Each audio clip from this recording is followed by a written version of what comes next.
Hey everybody, it's Neil, and check out what I have here by Ansody. And this is a 3000 amp S7 jump starter. So it's a car jump starter. So we will check this out. Ooh, look at this inside the box. It comes with a case here. I'll put that down.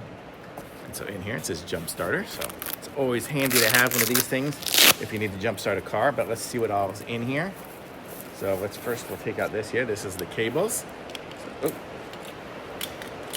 And the charging cable for it, so it's going to charge from USB to USB-C, so nice newer technology. And then we have this here, which is the jumper cables, and we have the battery, and we have a manual. So this is the manual here for you, so if you need assistance doing it. But here we go. So it says fully charged before use. I don't have it currently charged, but I'll show you guys how it all works. So in here we have it says it's a 66% charge. That's why they want you to charge it fully all the way up. If I hold down the button, we get a flashlight, which is always handy to have if you're looking for stuff in the hood or in the compartment at night. You can click it again and it's flashing, so nice for safety. Click it again, it goes off. Or actually, it flashes slow. Which again, it goes off. Okay, we have a charger here, so we can charge our phones or other items here with this USB charge.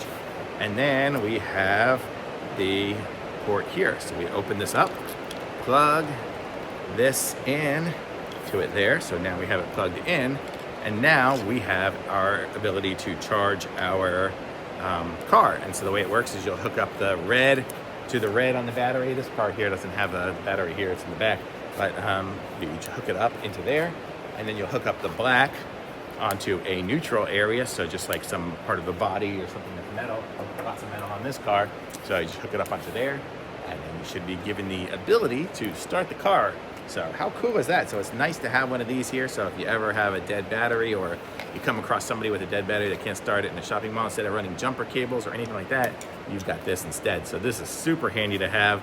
These work great. This one here is, what did it say, is 3,000 or something? 3,000 amps it'll do. Its starting current is 400 amps, and it's got the 5-volt thing there too, so it's good. So it can act as a battery to charge your little phones and devices, and it can also start your car. And then when you're done, you just kind of, here's a boost button here, so you turn it on and then push boost, and then it says correct. I guess we have it wired correctly, but because we're not hooked up to anything right now. And then it'll give it it's what it needs. So how cool is that? So it's totally handy to have one of these things around. Totally great thing. So Jeff, pick up one of these, always have it in your car and ready to go, and you are good. Thumbs up for sure.